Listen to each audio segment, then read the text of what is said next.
Ex-militer Amerika Serikat ceritakan bobroknya militer Ukraina dan misi bunuh diri bagi tentara bayaran.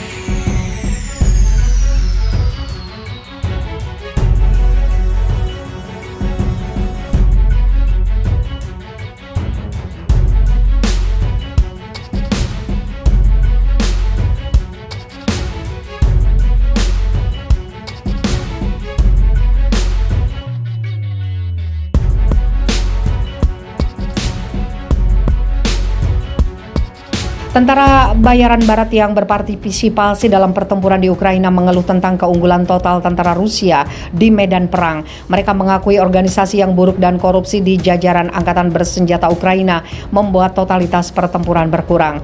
Percakapan dengan sesama prajurit bayaran tersebut bocor dan tersiar melalui telegraf. Kami mencambuk anak laki-laki di sini. Kamu tidak peduli apa yang mereka katakan tentang Rusia. Mereka memiliki tentara profesional dan banyak senjata modern, kata seorang pensiunan marinir Inggris yang bertempur di wilayah Kiev. Tentara bayaran itu secara khusus menekankan keefektifan drone Rusia yang memungkinkan untuk secara akurat mengarahkan artileri ke posisi angkatan bersenjata Ukraina dan orang asing. Orang Inggris mengatakan hanya dalam 2 minggu pertama pertempuran, dia jatuh ke dalam situasi berbahaya sebanyak 3 kali. Namun selain senjata Rusia, para pejuang asing juga menghadapi risiko tembakan antar sesama dari sekutu Ukraina mereka. Mantan tentara Amerika Serikat Michelle yang memiliki pengalaman bertempur di Timur Tengah mengatakan tentara bayaran tidak mengetahui detail medan perang sehingga rawan ditumbalkan untuk memancing musuh. Jika Anda sampai ke komandan yang salah, Anda hanya bisa menjadi umpan meriam, sangat berbahaya berada di medan perang tanpa berinteraksi dengan yang lainnya, kata Michelle. Anda dapat dengan mudah dibunuh oleh teman Anda sendiri, tentunya juga oleh tentara Rusia, ujar mantan militer Amerika Serikat itu. Selain itu, menurut Michelle, orang asing menghadapi korupsi parah di jajaran angkatan bersenjata Ukraina yang menyulitkan mereka untuk menjalankan misi tempur. Ada korupsi di sana, bahkan peralatan dan perlengkapan paling dasar pun hilang. Seringkali ada senjata tapi tidak ada amunisi.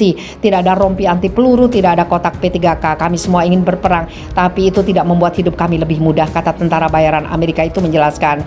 Militan Barat lainnya yang disebut sebagai penembak jitu berpengalaman mendapat tugas memimpin sekelompok 4 sukarelawan Ukraina. Militer Ukraina mengatakan jika sukarelawan sangat terlatih dan mengerti medan perang untuk menyerang posisi penembak jitu Rusia.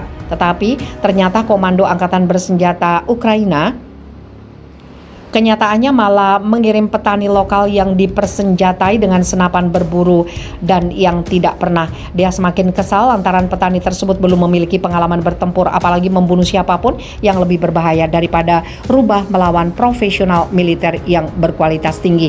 Akibatnya tentara bayaran harus membatalkan operasi yang disebutnya tugas konyol untuk bunuh diri. Warga Inggris Matt Robinson dalam sebuah wawancara dengan surat kabar secara langsung menyatakan bahwa tujuan utama kebanyakan orang asing yang datang dari barat adalah untuk menembak orang. Ia menyayangkan karena besarnya peran artileri dalam operasi tempur malah tidak mereka miliki sama sekali. Mereka bahkan hanya memungut peralatan perang yang bisa ditemukan di jalanan atau bangunan runtuh. Anda lebih jauh mungkin terbunuh oleh proyektil sebelum Anda mendapat kesempatan untuk menembak siapapun, kata penduduk asli Yorkshire. Sejak 24 Februari, Rusia telah melakukan operasi militer khusus untuk denazifikasi dan demilitarisasi Ukraina.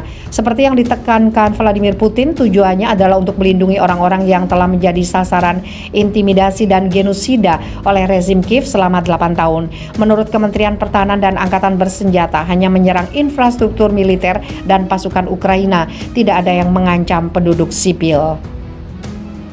Pada 25 Maret mereka menyelesaikan tugas utama tahap pertama mereka secara signifikan mengurangi potensi tempur Ukraina. Tujuan utama operasi di departemen itu disebut pembebasan Donbas.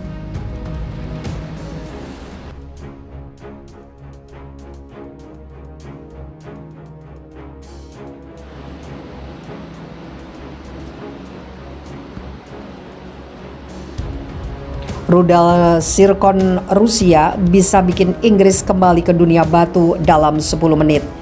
Senjata andalan Rusia, rudal hipersonik Zircon, diyakini mampu memporak-porandakan Inggris. Dengan rudal itu, Inggris bisa dibuat kembali ke zaman batu dalam 10 menit.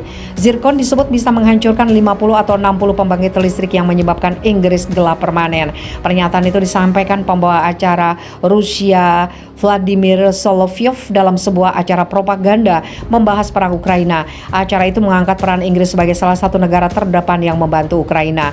Acara itu menampilkan seorang pakar kelahiran Rusia, Yakov Ketmi. 1 atau 1,5 peluncuran zircon dari kapal selam multiguna sudah cukup. Sekitar 50 atau 60 pembangkit listrik Inggris akan mati dalam 10 menit. Seluruh Inggris akan kembali ke zaman batu. Dalam 10 menit tidak ada lagi yang dibutuhkan, ujar Ketmi seperti dilaporkan kembali Mirror. Ketmi menambahkan, rudal Satan II alias Sarmat dengan kemampuan menghancurkan lebih besar dari Zircon masih terlalu bagus untuk Inggris. Itu berlebihan. Sarmat terlalu bagus dan terlalu besar untuk Inggris Raya. Sama sekali tidak perlu menggunakannya untuk Inggris, katanya. Jika perang melawan Inggris, dia menganjurkan penggunaan zircon yang bisa ditembakkan dari kapal selam.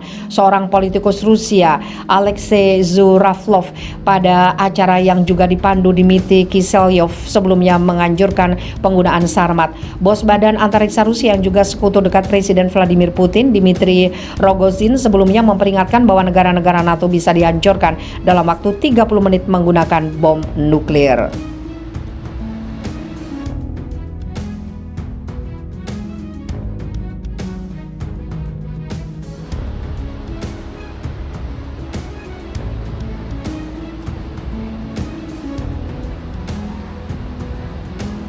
265 pasukan bayaran Azov menyerah ke militer Rusia dari bunker pabrik Azovstal dan 51 terluka parah.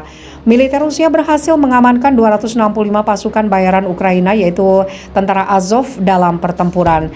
Dilansir Telegram Kementerian Pertahanan Rusia, terlihat rekaman penyerahan militan unit nasionalis Azov dan prajurit Ukraina dari pabrik Azovstal di Mariupol, di mana para tentara tersebut menyerah selama 1 hari terakhir dengan total 265 militan yang 51 orang terluka parah.